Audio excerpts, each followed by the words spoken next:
It's Ivy Slater, and you're listening to Her Success Story podcast, a show where gutsy businesswomen share their success journey.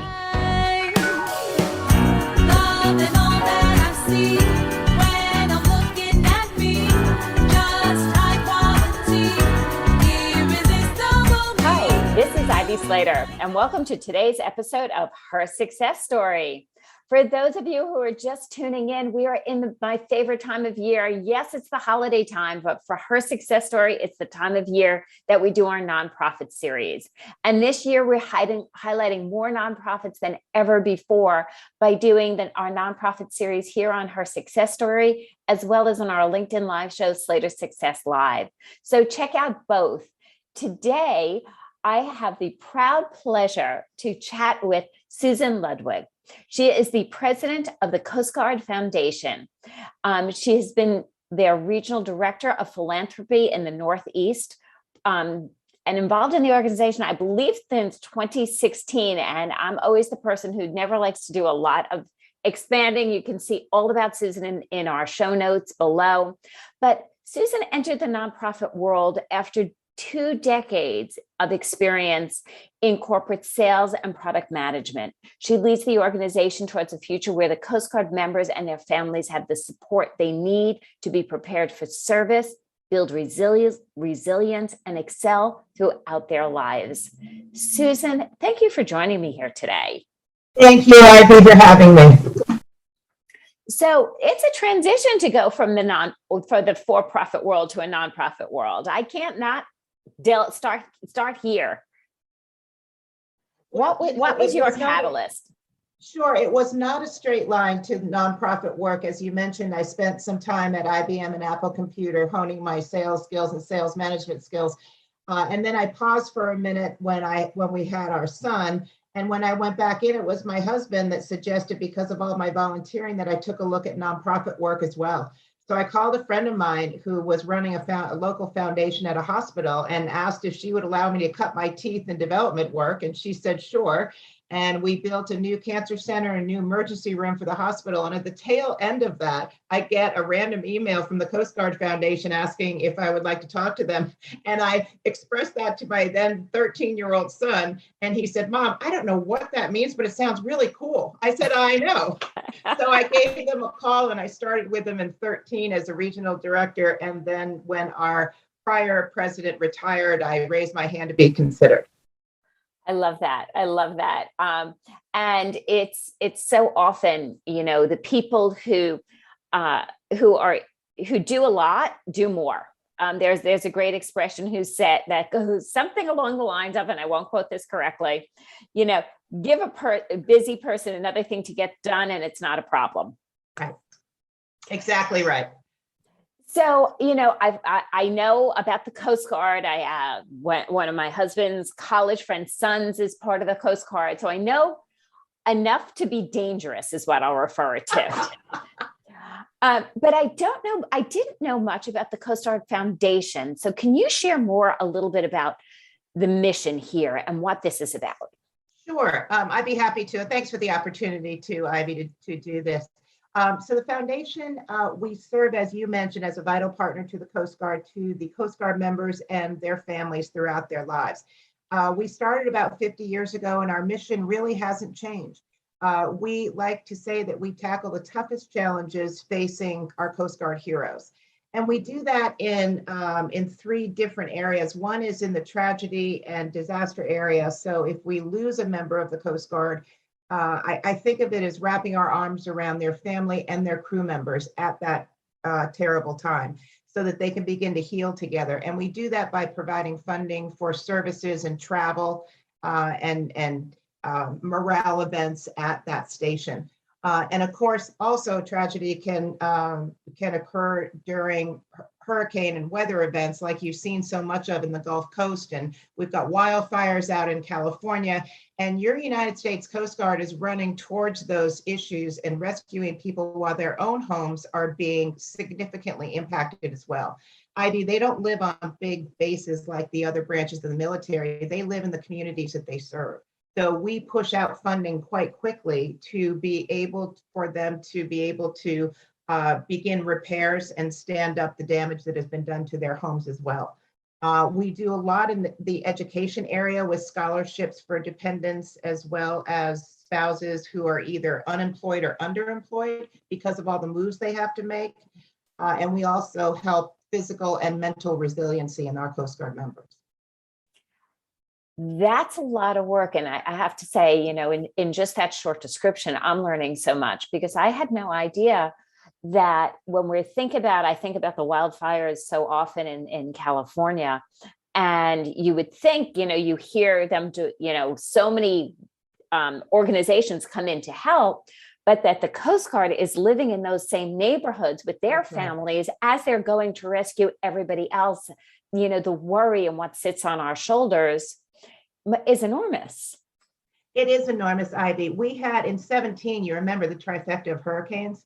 Oh, yeah. We actually had family members, spouses and children being airlifted off of Puerto Rico and to places unknown. They actually landed in California. We didn't know at the time where they would be living temporarily, but for 6 months without their Coast Guard member.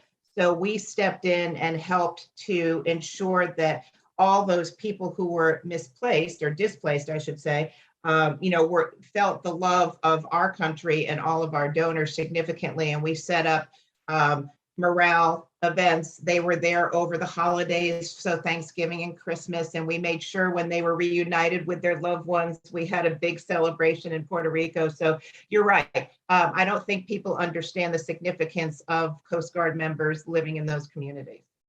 And in that same way, when you talk about mental support, we so often think about, the true tragedy, but even just being separated from your loved ones and the mental toll that takes on all family members. It's wonderful to have a foundation that is seeing the big picture.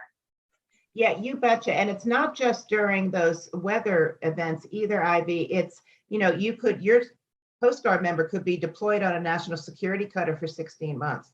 So we want to make sure, and historically, we've leaned into that morale, the physical morale support, exercise equipment and morale pieces. And more recently, I'm really proud that we're having some significant discussions with Coast Guard leadership on how we can provide funding for mental resiliency. And that's taken on a lot of forms. We have 2 pilots stood up now. One is in peer-to-peer suicide prevention. One is in marital counseling. And those pilots have done so well in a short term that we are looking to expand that throughout the country. It's such important work. I can't help but ask, especially with your background, Susan, the similarities and the differences. We're at the time of year now that it is strategic planning time. The fourth quarter is strategic planning time for the next year. And as a for-profit business, you do your vision work, you see what has worked the last year, you see so many different things as well as, in the pandemic, pre-pandemic, workforce, et cetera, And then, you start your strategic plan for 2022, 23, 25. In a nonprofit, how does a nonprofit approach this? Is it different? Is it the same? We always say nonprofits, I think their business is just a little bit different. Yeah, I would completely agree with you. There's so many similarities. And instead of seeking to provide a profit for shareholders in the nonprofit world, we're seeking to get the most funds in to support our Coast Guard members. And we too go through that strategic planning piece each year to make sure that we are growing our investments. And in our world, they're not business investments, they are endowments, right? Where people give and want their giving felt in perpetuity. So we have a large endowment, which we continue to grow through our strategic initiatives. We're also in the midst of a growth plan of infrastructure. So we have an accelerated growth plan now where we are adding additional regional development officers, or in our old world, salespeople, right, around the country, because you can imagine that would be much more successful and has been with the folks that we currently have in cultivating and stewarding those donor relationships. We've got 26,000 active donors. And that's hard to steward from Stonington, Connecticut. what are some of the challenges that you see in running a nonprofit is in the role that you have now? You know, there's the expanse of running this for a country that has such a broad expanse. Right. What are some of the challenges you see for you? Yeah, Ivy, I think the most obvious one is one that we've all just lived through over the last 20 months, and that is the COVID confines. So in our world, 30% of our funds come through live events, in-person events across the country where we celebrate Coast Guard heroism. And we had to shut all those down in March of 2020, as so many others did. And what we did at that point is we took a look and forecasted about a 35% dip in our funds. And then how are we going to counterbalance that? And instead of borrowing from ourselves or the street or minimizing Coast Guard support, because don't forget, the Coast Guard members also had new and emerging needs during this COVID time. So we helped with isolation areas and with morale pieces. But what we did instead was we ripped the heck out of our expenses. And I'm so very proud because I can tell you that we are currently having one of the best years in our history, and we've come out stronger and smarter because of those actions that we took earlier.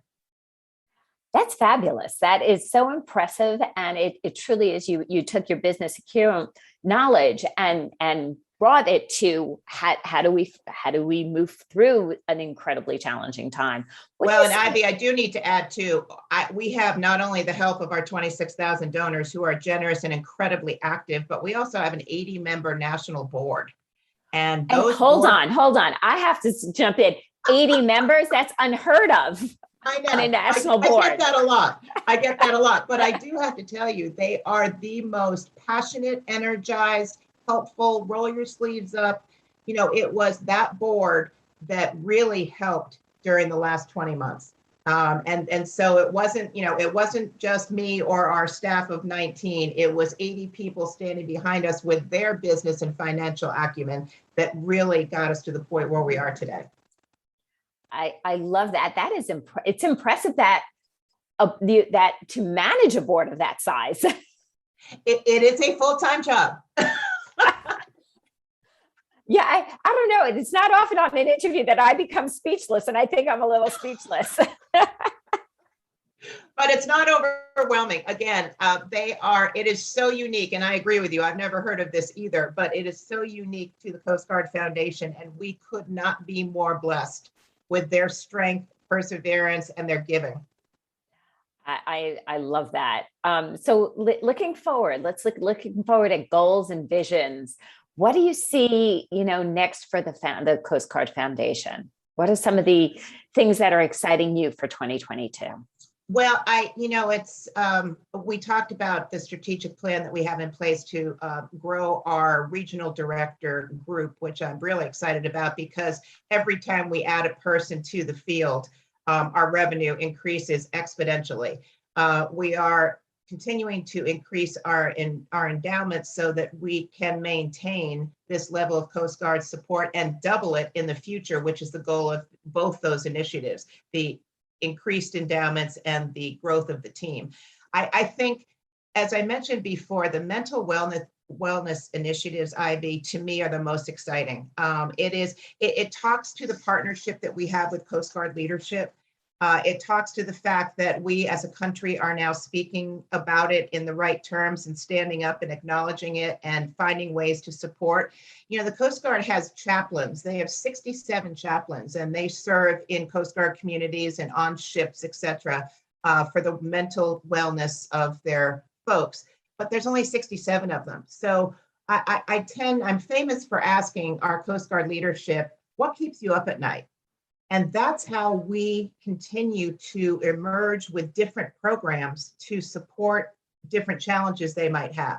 So although our support areas are the same as they've always been, I'm very proud of the fact that we're nimble within those lanes to be able to have conversations. And when I asked what keeps you up at night 4 years ago, it was female retention due to childcare issues. And so what we did was Makes sense. we set up, right. And then they're moving every 3 years. So we set up an in-home childcare funding opportunity for Coast Guard families that want to develop that at their locations. And, more recently, what's keeping you up at night? It was COVID confines and the mental resiliency. And as mentioned, now we are providing funding for peer-to-peer suicide prevention so that more people can be aware of signs in case somebody's having a dark moment. And then marital relationships, as you so well put, they're away from their loved ones. There's a lot of stress and strain on relationships that you and I don't feel on a regular basis. Susan, this has been so enlightening and so wonderful. How can our listeners delve in and continue to learn more about the Coast Guard Foundation? Thanks, Ivy. We really appreciate the fact that you are showcasing the Coast Guard mission as well as our mission at the Coast Guard Foundation. We have a website, coastguardfoundation.org, not hard to remember, and you can sign up for our newsletters. We also have a presence on Facebook and Twitter and LinkedIn. And we have a YouTube station where you can find all of our exciting Coast Guard videos that celebrate the heroism of Coast Guard members. The other thing I would suggest, Ivy, is for your listeners to learn more about the Coast Guard mission. I think so many people, as I did in 2013, only knew them for the search and rescue component, of saving boaters, right? Correct. That was my base knowledge before I was connected. That's right, with your brother-in-law. So it's really important to remember that they've got an environmental element to their mission where they are saving the marine environments as well as the fisheries across the world. We've got people serving in every single country across the world. They also have a drug interdiction component that gets very dangerous at times. They are the law enforcement on the water, and they go after these drug runners to protect the drugs from getting to our shores. And the other piece that is so vital and important is they oversee all of our ports of commerce in this country. And 75% of all the goods that you and I use in our homes come to us by ship. Right. So it is a vital role that they play in everybody's life. You don't have to own a boat to appreciate their mission. I love it. And I am so grateful for being connected and learning more. Susan, thank you for your time, your knowledge, and your dedication. Thank you, Ivy. We're grateful. And listeners, check the show notes below. Click on these links. Check out the Coast Guard Foundation. Also, what I will say at the end of every Her Success Story is take a moment and think what the impact of listening was. Put it in the notes below. Let us know what your aha, your takeaway is, and what the action you're going to do about it. That's where the greatest gifts are, in the actions. Remember to hit subscribe. We come into your inbox every Monday morning with great new content. We will be continuing this nonprofit series through the holiday season here on Her Success Story, as well as our LinkedIn Live show, Slater Success Live. I look forward to seeing you in both. Thank you, listeners.